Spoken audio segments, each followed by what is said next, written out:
come to your attention, especially if you live in Nairobi. So KTN News Crimes and Investigations Desk has been investigating a well-organized criminal group that seeks to reap where it has not sowed. This group, as the inside source found out, is well connected, and this gives them the boldness to act and swindle people the way they do. Violence is their language and their go-to solution whenever their victims come to claim what was rightfully theirs. This group, as you will find out in this story, has police officers and their bosses, as well as officials from the Nairobi County government in their pockets. And this allows them to carry out their theft without fear. The county government and NMS licensing units revoked the operating licenses of these companies. Our reporter Fred Kagonye has that special story for us. Shika ni yangu. Hakuna kitu unaitwa shika. Ni free shika. Shika brother, yangu. Nilikuwa na 1000 kwa simu. Nikatuma hiyo. Kalamu ilikuwa imeangushwa hapa. Wakaniambia, "Nisaidie, madam nisaidie na hiyo kalamu." Wakanipatia 200. Wakaniambia wametumwa kuwasaidia watu kwa barabara kwa sababu ni back to school.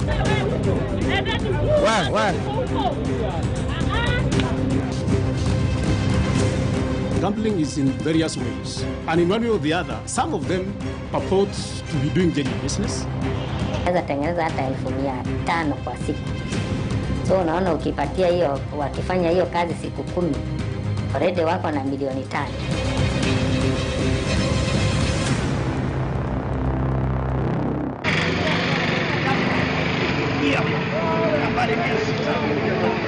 Dada, imefanana. Waandikia risiti peleke nyumbani ama unabeba pesa? Shilingi 7,000. Kwa kwanko? Asante. Pesa. Oh, pesa. Patia pesa 8,000, patia 7,000. Yako na wao nisiti. Hapo pesa. Once umetendea kitu, waje ukiona mtu akichomo ndio unaonanga yani wewe kwa kichwa chako unaweka huyu ni yule mtu mwenye alinibianga. So hata kwako hiyo utu wenyewe ni kama wale wamekula 50,000, wanapatia polisi 5,000.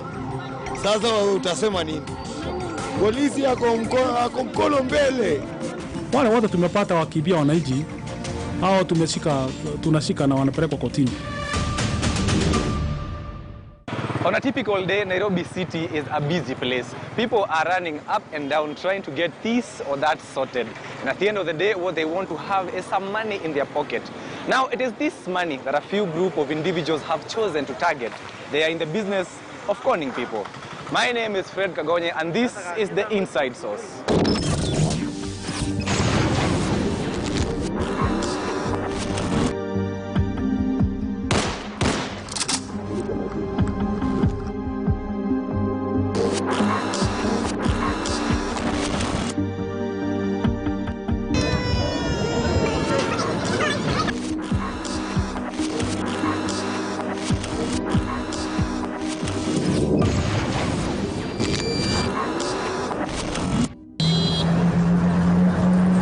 Nairobi's central business district.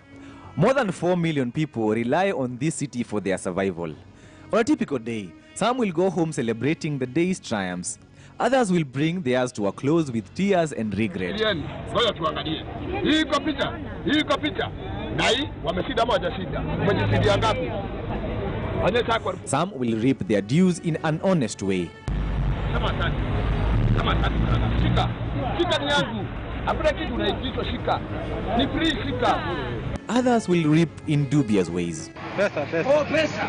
Patia pesa 8,000, patia 7,000. Yako na wao nisiti. Hapo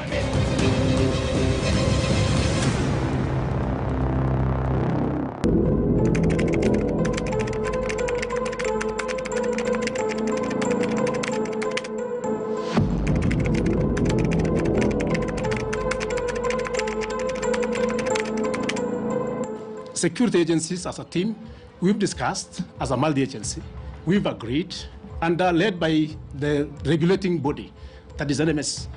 We wrote, or rather they have revoked and suspended the licenses that were issued initially because of insecurity. We received so many complaints from the members of public about what happens for those who purport to be doing business in the name of promoters, in the name of their people who are Safaricom agents and all that kind of whatever. These ones, we've called it a day. Companies used the licenses they had acquired to cheat and swindle Kenyans. They also used the licenses to continue their operations. With money came protection from police and officials from the county.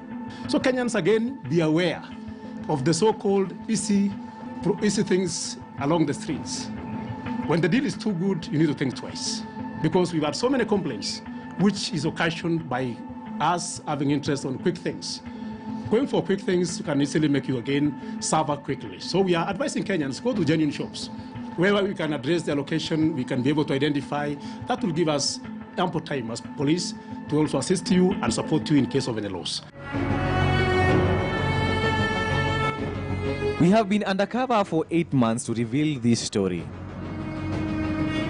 The wails of this 24-year-old woman we later identified as Elizabeth Mwikali signaled all was not well with her. Mwikali was making her way to the bus stage from the Muthurwa market when these criminals who operate on Landis Road, just outside the market, using their well-crafted plans, lured her into the lion's den, where there is no survival.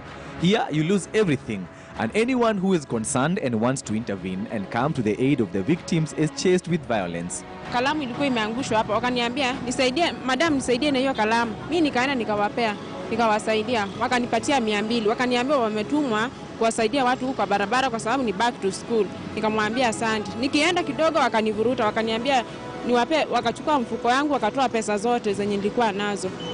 Na zingine wakachukua kwa simu. Mwikali's pain was too much to bear despite efforts to calm her down. The reality that she had just lost her 5,500 shilling salary for the month of May made her well louder. Kama mama nilisikia vibaya sana kwa sababu sasa hivi mtoto wangu anafaa kuwa asharudi shule, lakini sasa hatarudi na angerudi kwa sababu pesa zote zilikuwa zimechukuliwa. Despite stealing from her, the gang also assaulted the mother of one. As Mwikali was fighting to recover what is rightfully hers, our hidden cameras caught another man falling into the trap. The criminals use a pen which they call jembe, and once it is picked by the person they are targeting to rob, it's all systems go. Mwikali's continued cries to the gang to return her money was spoiling the opportunity to rob this man, and they chased her away. Before the man dug into his pockets to give what he had, a man who was in the know of the plan by the gang tries to alert him that he is falling into a trap. The man is then chased away. The gang then surrounds the man, and in there we do not know exactly what they were doing to him, but we all know the end goal was to rob him. The man who tried to alert the old man that he was falling into a trap does not give up. He is back and using the same tactic that he used the first time to alert him.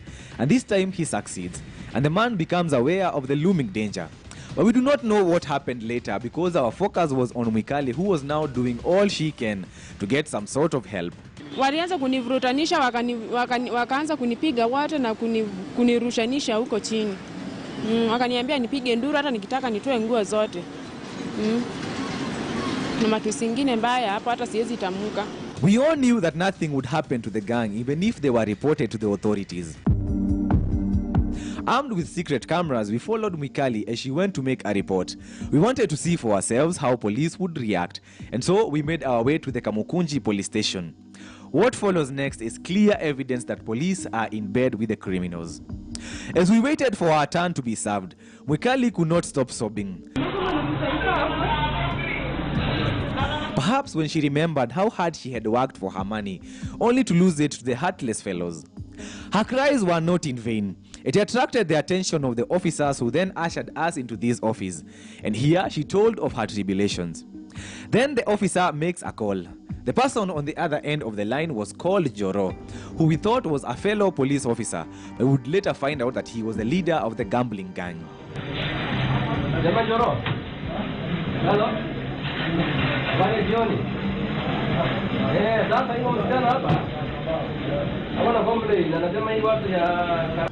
Few minutes later, two people made their way into the station.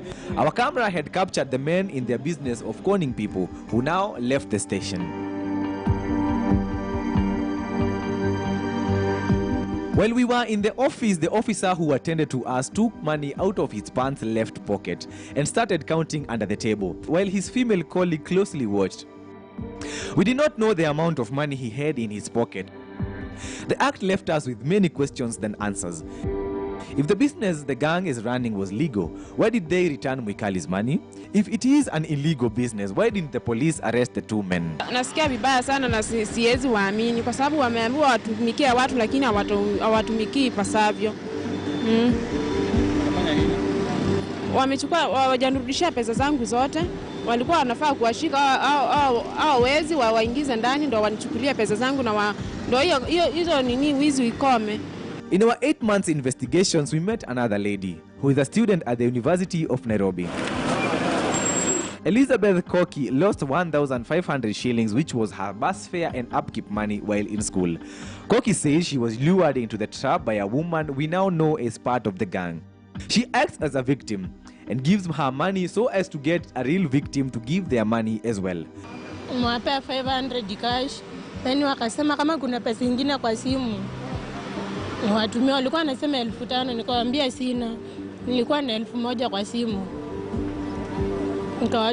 Nikatuma hiyo kwa namba yenye wamenipea. Ngafika 1,500. Message walifanya nini? Walidelete. Amedelete juu vile ameniambia hebu nione message, nikampa simu. Aone, kumpa simu akadelete. Nikichukua simu yangu akakataa nayo. Akadelete message alafu akanipea. The gang is so well organized that they have one of them who acts as a well-wisher and gives some money to their victims, all in the name of helping. The person also gives money to people who look like they can cause a mayhem. Na wamenipea 150, of which siwezi nunua chakula, siwezi lipa nyumba. Yani hakuna kitu naweza fanya nayo, nitapeana tu fare na nibaki hivyo bila chakula, bila maji, bila kitu kingine chochote. Even though Koki did not have faith in police officers, she made a report at the Kamukunji police station, which is just near the base of operations of this gang. The gang has been carrying out their activities under a watchful eye of police officers and guards, who we have established work for and with them. The officers that we met this time made calls to a man they say is the leader of the gang and told him what had happened to the student. It later turned out that it was not his gang that was involved in robbing Koki.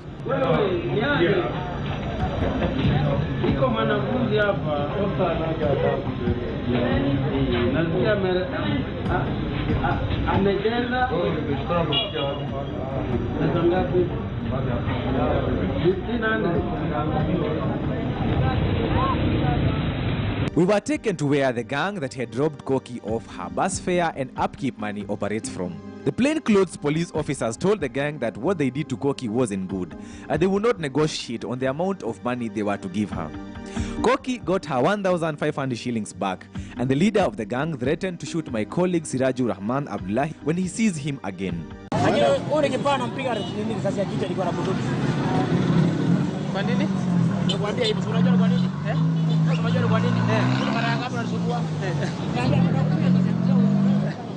My colleague was forced to run for his dear life from the gang that is feared for its violence, since the police officers that had accompanied him and Koki did not know he was a journalist.